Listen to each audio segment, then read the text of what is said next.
Hey, what's up, y'all? It's your girl JoJo, and I'm coming to you with the review for Love Goals Season 1. I think this is episode 9.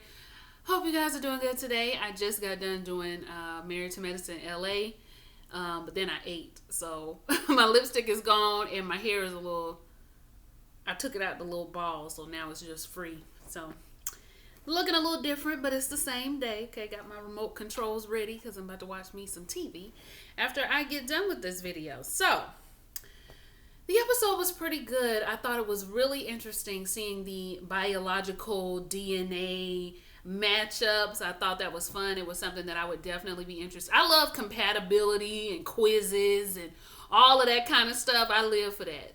I live for that because I think it's just another tool that you can use in your relationship and also your own self-improvement. So I'm always cool with that. So we get to the very first group meeting, and Dwayne got on his sunglasses because he coming down. I think Dwayne was high. He said he coming down with something, and Dr. Spear let him keep his glasses on. I think he probably was smoking. So she tells them that we're going to talk about generational trauma and what that does to your family and what that does to you as a person. They began talking about things and sayings that have come up in families. You know, what goes on in this house stays in this house. Snitches get stitches. Teresa brings that up. Shut up before I give you something to cry about. Coolio brings that up. And she just tells people that even though these things are very common to us, they are things that we have done, but there's trauma that we've done and there's trauma that we've bonded over that comes from our need for survival. And because they came from our need for survival, we just keep continuing those things because now we feel like those things are okay, but the trauma is passed down from person to person, which is a very good analogy. We just got done actually in my Bible study group doing a Bible study, a 4-part on generational curses. I learned a lot. I felt a lot. Lots of conversations were had.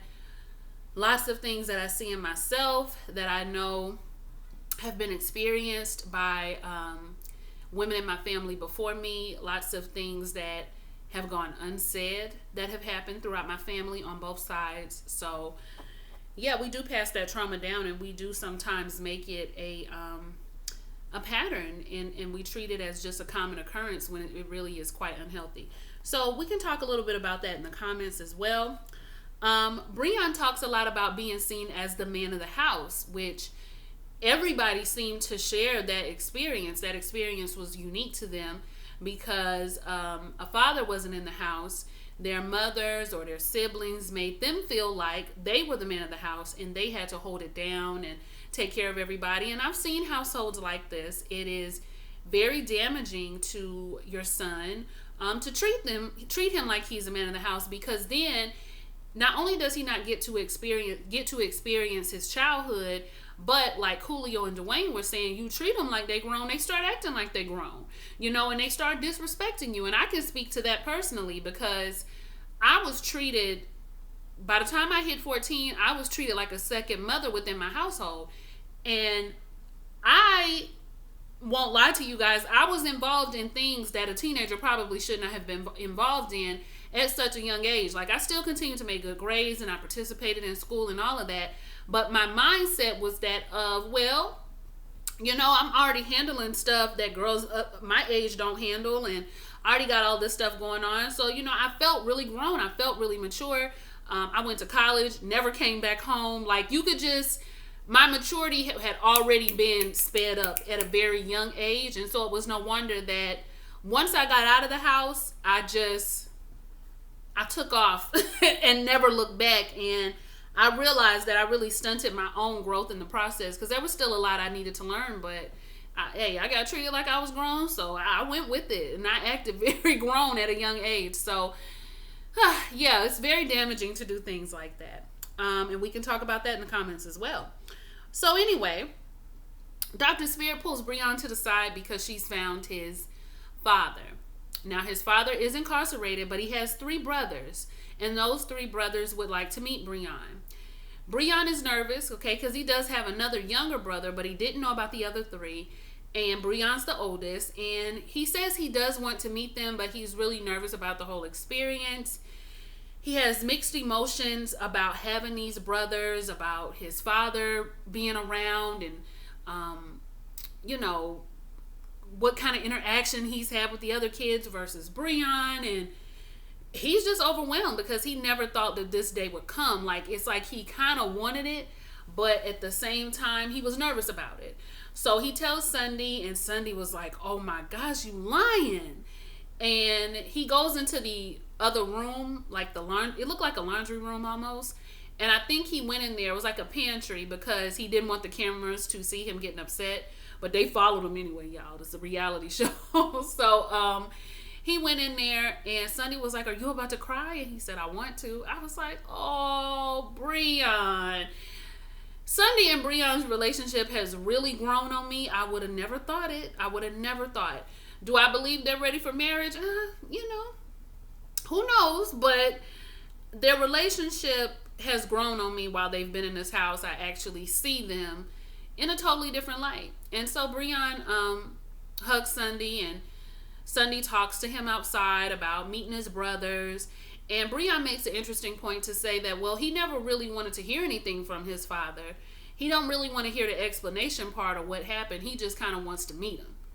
And Sunday was, I mean, I get what she was trying to help him see, but I didn't want her to get so strong in it that she changed his entire opinion, because if that's how he feels, then that's how he feels. But I think Sunday was just like, oh no, that's abandonment. Now he need to be held accountable. You need to ask why he left and why he didn't try to find you and where he been. You don't want to know that? Okay, what if you would have leave Skylar like that? Wouldn't you feel like you owed them an explanation? He said, I would never do that. She said, exactly. Which is why you need to understand why somebody would do that. I got it. But it seems like Breon was just, he seemed to be wanting to keep the peace, and maybe because he didn't want to ruffle so many feathers that his dad just didn't want to be around him, because there are some parents who are not ready to be accountable, and if you bring it up, honey, they will retreat. Trust me. And maybe Breon thinks that's what's going to happen. That's why he doesn't really want to approach it as if he needs explanations. But Sunday is just like, oh, no, we won't answer. He wants Sunday to be there when he meets the brothers. And so Sunday says she will do that. So when he does finally meet the brothers, I'm just going to go ahead and go to that since I'm already talking about it. When he does meet the brothers, Teresa and Dwayne are there. I believe he wanted them to be there. And, you know, the brothers, they look good. You know, whole family full of good-looking men. One is 31, okay, which is the same age as Breon's younger brother. So it's two 31-year-olds. There is the baby of the group that's 23. There is a 29-year-old, and I believe that Breon is 35 or 36. So they give each other a hug. They sit there and they talk, and it's just a beautiful moment, because the older son, the 31-year-old has 5 children of his own, and 5 children of his own, and he just says that he could never imagine walking out on his children, and he just really tries to be a better man. The dad has had contact with him more than he's had with anybody else, even though he has been incarcerated. They had no idea about Breon, so it felt great to meet the brother that they had out there. They actually says that Breon looks like the father, but he says that he's just tried to work really hard on letting the hurt go and practicing that forgiveness, not for the father but for himself, so he can be the best father that he needs to be for his children. The 29-year-old says something similar. He had to let the hurt go as well, and he says that even though the other brothers feel like he should have been there, he actually feels like he was glad he wasn't there, because if he had been here, he might have made it worse for me. And I turned out to be a really good man, and I turned out to be everything that he was not. And that's what I tell myself when it comes to my daughter. I'm going to be the man that should have been in my life. So he kind of look at it as a more glass half full, right? That he wasn't there. And he also has practiced forgiveness.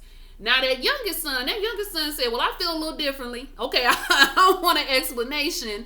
I want to know why he wasn't there. I want to know why he didn't come look for me like he looked for everybody else. You know, we were in the same city, and he didn't come for me like he came for the 31-year-old son. He doesn't have those interactions with me, so I actually feel a little differently. He should have been there. And Breon is kind of in the middle. Like, I I made a move, but my grandma has always lived in the same place, and he never came looking for me. He never wanted to know where I was, and that does make me upset.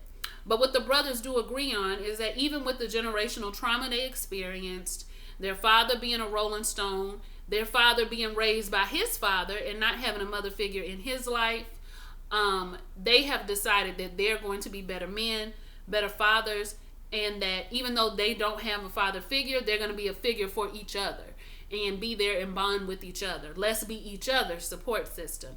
And so that was touching. There were a lot of hugs to go around, and I like seeing that they're trying to move past their trauma, their hurt, and trying to support one another, because that's one thing I believe that men are not, I'm not going to say not good at, but I don't see a lot of it go on unless you have biological brothers or unless you are involved in some type of group or fraternity. Sometimes I don't necessarily see that genuine love and emotional support that women sometimes have. If you ever notice, women can go through a breakup and we cannot date for months. Like, no man in sight for months and still be healing and putting ourselves together and getting right, because we have the emotional support of other women, and so it kind of makes the process smoother. With men, if you've noticed, sometimes when they go through a breakup, it's very hard for them to be just completely alone. And I know y'all gonna say it's just sex, but I've had conversations with some guys, and it goes beyond sex. They want companionship as well. They want her to chill over there. They want her to hang out. They want to talk to her about stuff going on in their life. And so that's usually how the lines get blurred and you get them "what are we" questions. But if you notice that emotional support is also something that they like to be there, it's very hard to not have that. But, you know, like I said, that's why it's good to see men supporting men and being that support, because then you can cut out some of that riffraff that you're doing, and you know you don't have to be leaning on somebody for emotional support that you know you're not really interested in like that, and blurring the lines, you know what I mean? So I think it's good to have that support together. Now let's move on to these tests. Okay, so the lady comes, and I really did not get a full explanation on the long gene and the short gene, but what I do know that even Benzino's genes are short. Okay, I think that means how you handle situations, like you might not be, you're kind of short-tempered, I guess. So Benzino got the short gene. All right, let's see what else he got. He also has risk-taking. He also has worrier. Okay, worry, W-O-R-R-Y. And he's not necessarily interested in conflict. Y'all should have seen everybody's face. Everybody was like,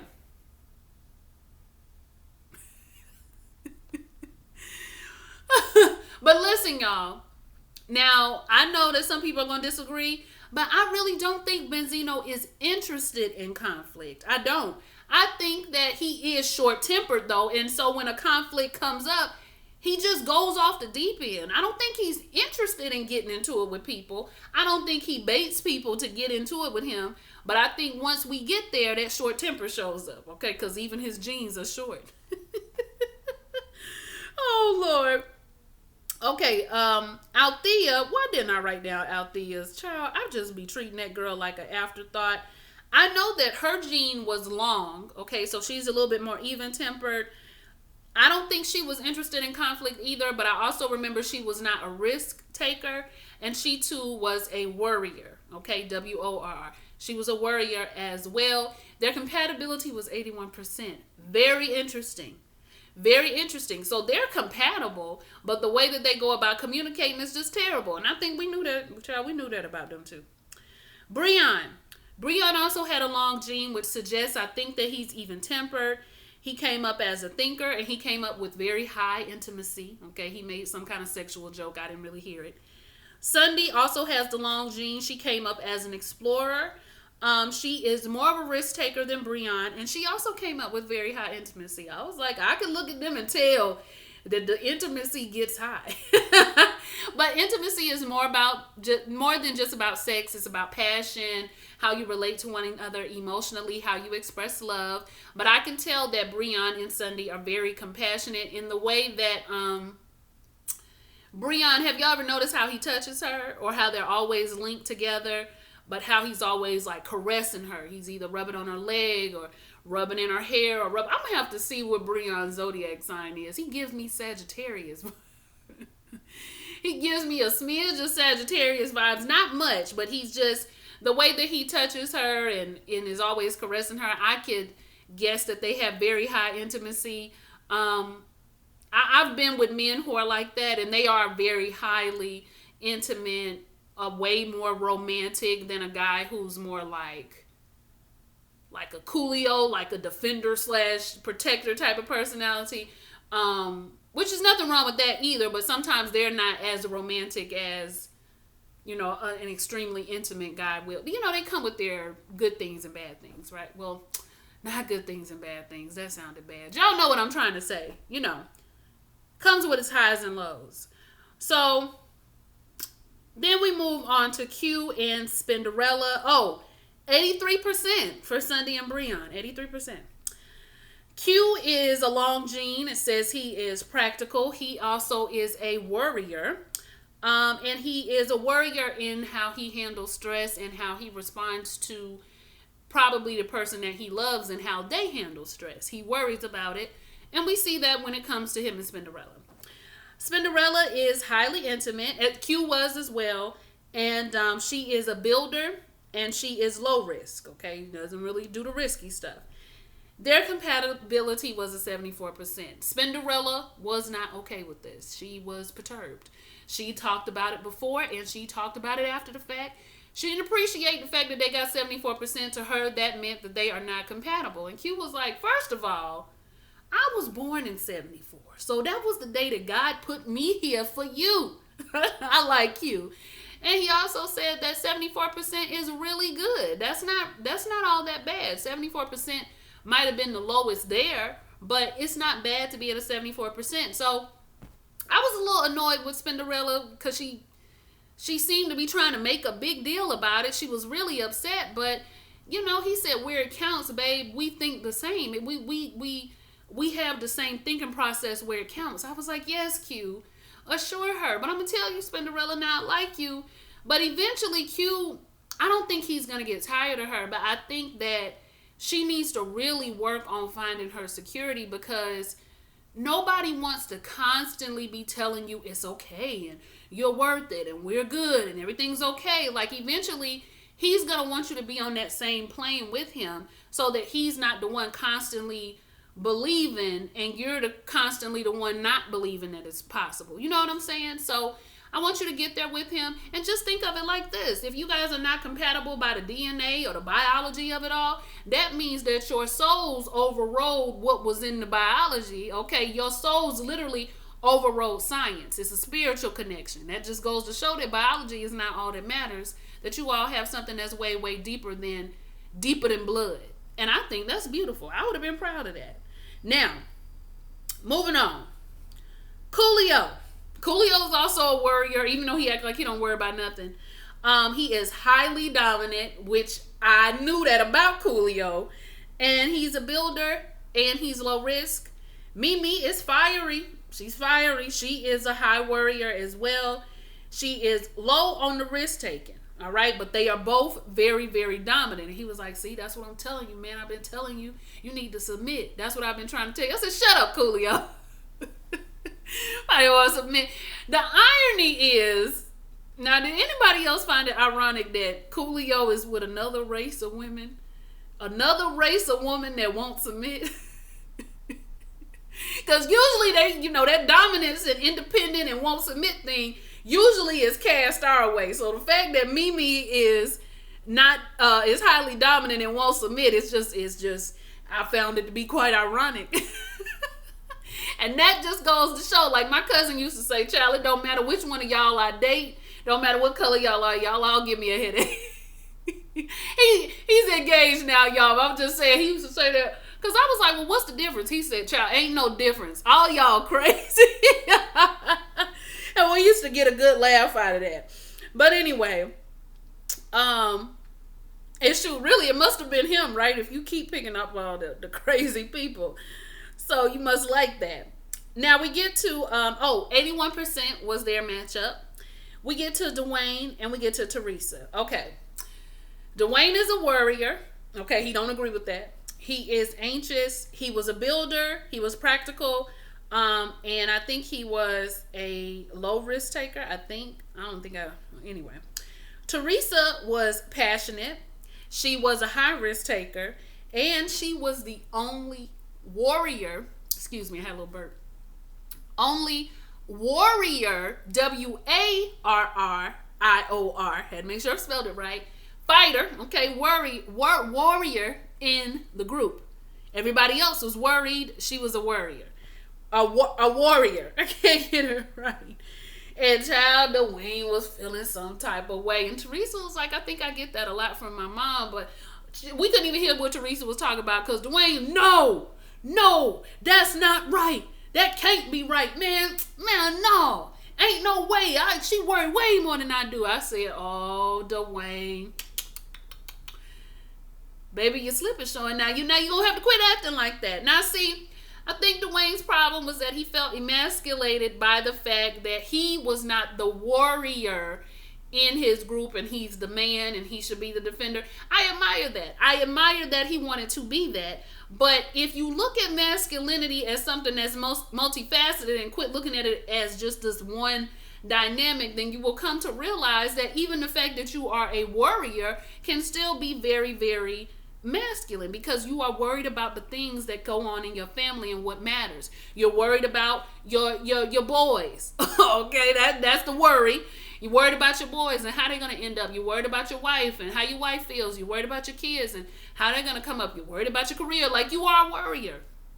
You are a warrior. But you worry about the things that matter in your family as well. And Teresa said, babe, thank you for being a warrior for our family. Thank you for worrying about certain things so I don't have to.